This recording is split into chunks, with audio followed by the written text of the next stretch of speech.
今日嘅焦點新聞有：杜魯多上個禮拜宣布嘅免稅同派錢政策或者會取消；加拿大郵政罷工持續，談判首次破裂；Lotto Max 今期頭獎冇人中，下期獎金累計至1億。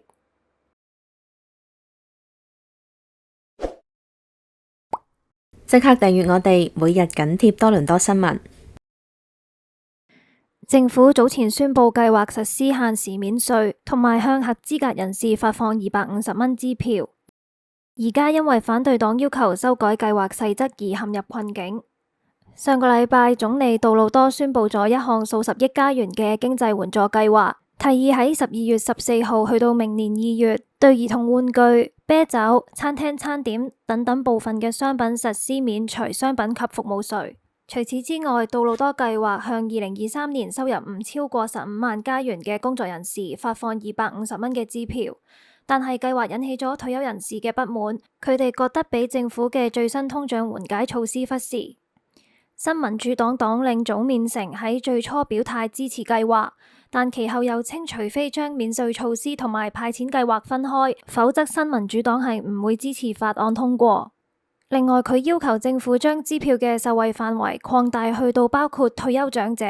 殘疾人士同埋2023年無法工作嘅人士。而魁北克集團黨領布蘭切特亦都表示，除非福利擴大去到包括長者，否則佢哋都唔會支持該法案。由於自由黨係屬於少數，如果冇其他嘅政黨支持，法案將唔會獲得通過。免稅措施預計將會令聯邦政府損失大概16億加元嘅收入，而發放250蚊支票計劃嘅成本大概為46.8億加元。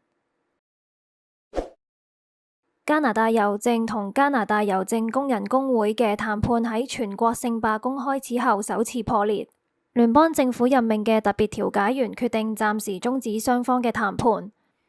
加拿大勞工部長麥金龍今日喺社交平台上發佈聲明話，經過幾日嘅密集談判，調解員評估雙方喺關鍵問題上分歧過大，目前嘅調解係冇辦法成功。麥金龍又話，希望今次嘅暫停能夠讓雙方重新評估立場，同埋以新嘅決心重返談判桌。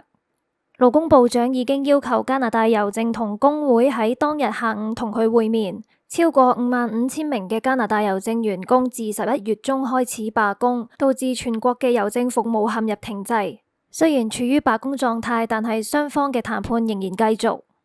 不過雙方嘅關係近日惡化，加拿大郵政指責工會導致談判陷入停滯，聲稱工會通過調解員告知佢哋係唔會作出任何回應。工會則反擊，指責加拿大郵政喺談判桌上嘅言論半真半假，甚至係有完全欺騙嘅成分。而喺工會嘅聲明上指出，佢哋已經多次討論過要求，但係加拿大郵政唔滿意佢哋嘅立場。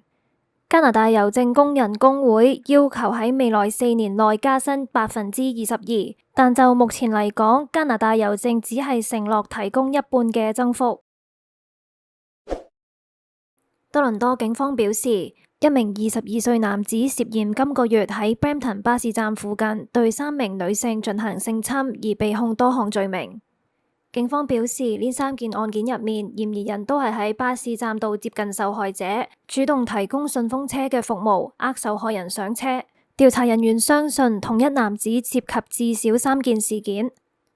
今日皮爾區警方表示，被捕男子22歲，居住喺 Brampton， 係一名國際留學生。佢喺安省嘅倫敦市被捕，而家被控3項綁架、性侵、持械性侵、搶劫同埋恐嚇等等嘅罪名。